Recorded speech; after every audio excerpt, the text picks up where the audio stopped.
Hi guys! Ngayon naman magluluto tayo ng Filipino dish. Ano yon? Pancit Bihon. Okay, simulan na natin ang pagluluto.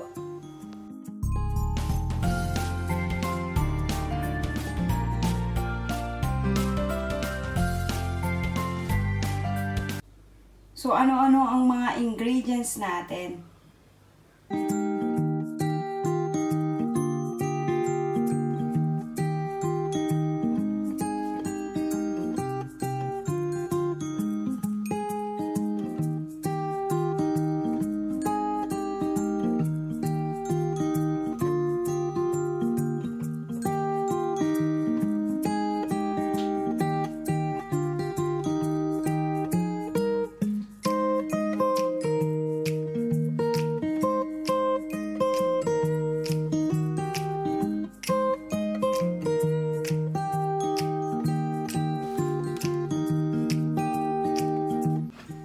So guys, ang una kong ginagawa ay magpapakulo muna ako ng tubig. So ito ay 500 ml.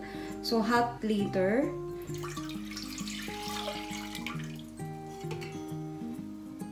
Papakuluan natin yung ating chicken.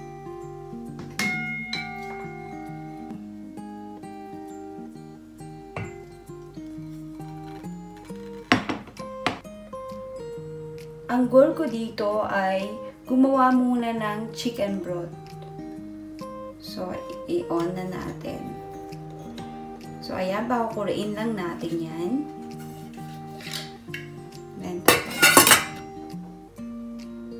After 30 minutes, ready na ang ating pinakuluang manok.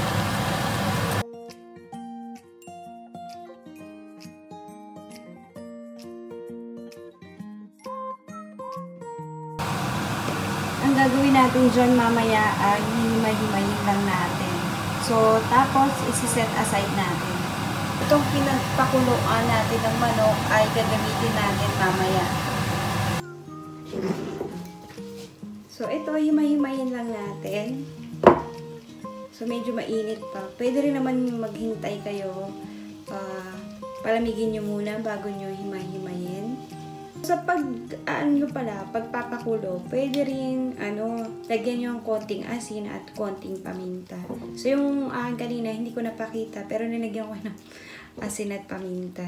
So, para may lasa na rin yung sabaw nyo. Chicken na nahimay-himay natin.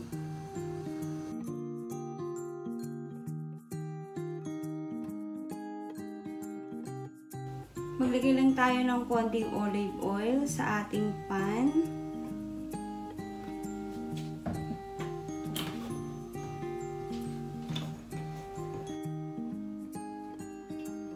Simulan na natin ang paggigisa.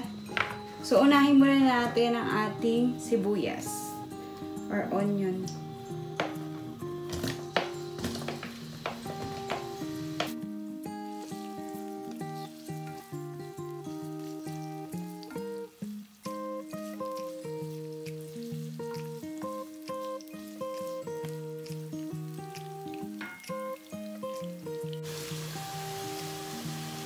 Tapos ang ating chicken.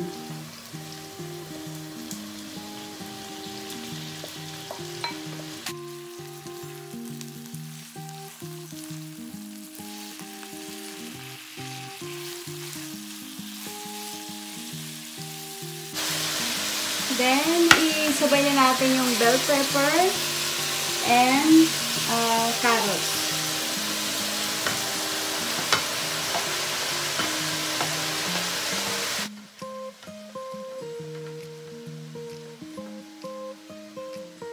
Sabay na natin yung snow pot. Ito, yung green na yan. Haluin lang natin.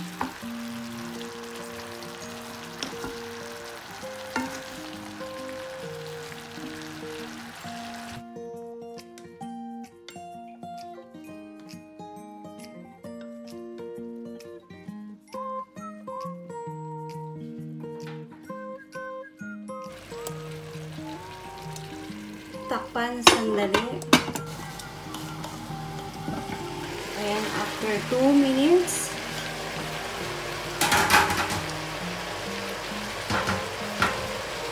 So, ilagay na natin yung sabaw.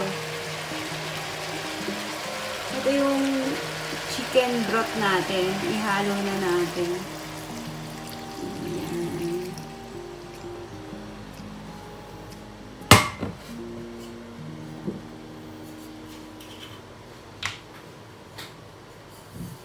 And then, lagyan natin ng soy sauce.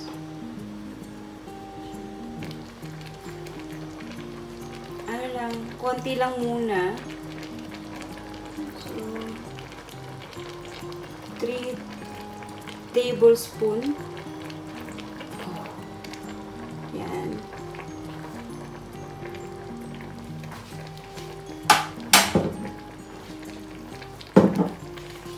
Then, ilagay natin itong chicken cubes.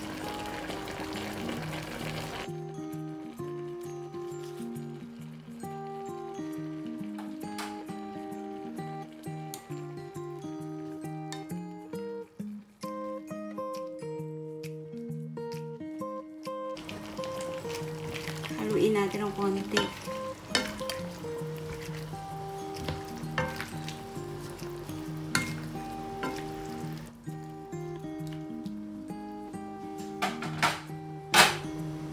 And then, takpan lang muna natin.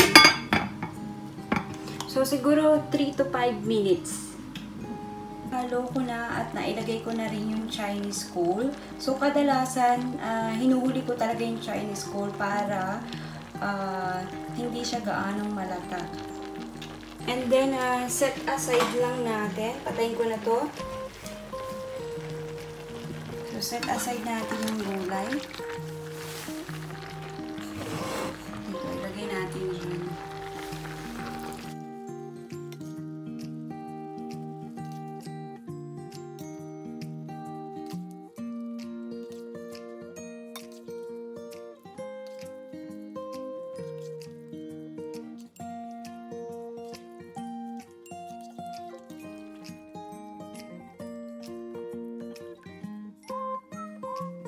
So, ayan yung gulay. Set aside natin yan.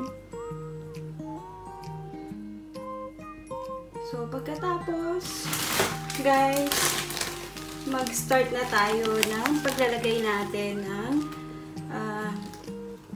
rice noodles natin. So, yung bihon natin. Yung bihon natin, mas maganda kung medyo babasain muna natin bago natin ilagay dun sa kawali. Kasi, mas mabilis siyang maluto. So, ayan yung bihon. Ilagay na natin.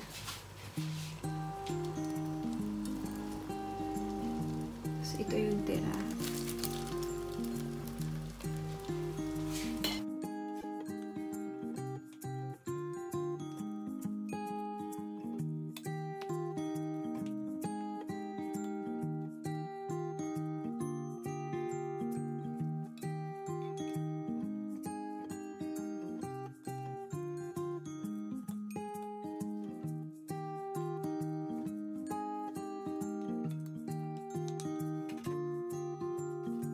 So, ayan, ay hayaan lang natin na ma-absorb nung bihon yung ating sabaw.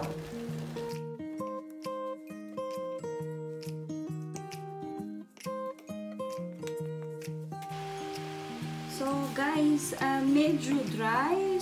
So, pwede naman kayo anytime mag-add ng warm water kung hindi pa kayo satisfied dun sa result ng inyong noodles. Pusan ko siya ng konting tubig. Yan.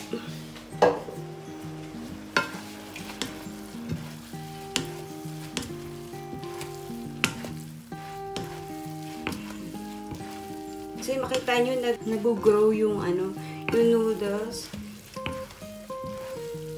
So, isi-share ko na lang yung exact measurement.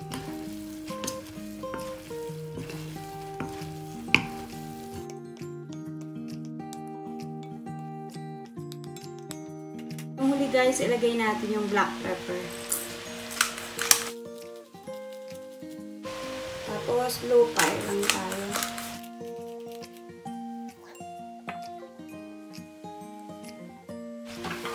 Haluin natin.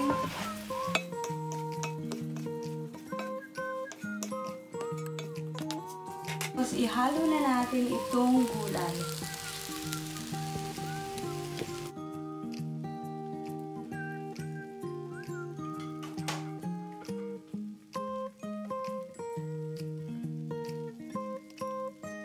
So, hindi lahat. Magtitira pa rin tayo ng konti.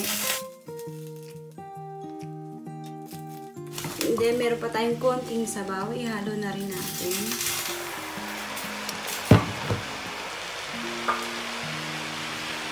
Haluin.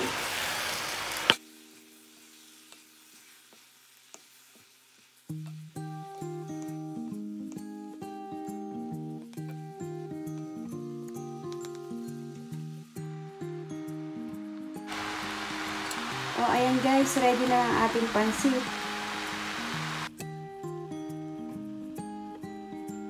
So guys, pagkatapos nyan, ibudbud na natin itong spring onion sa ibabaw.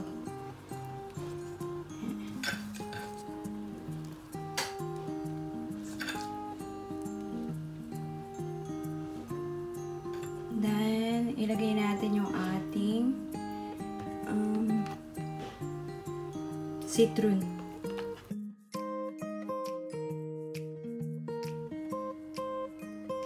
So guys, nilagay ko siya sa Tupperware kasi babaunin ko to sa picnic namin. O ayan, ready na ang ating Pancit Bihon. Smakalek! Leka eten! Enjoy!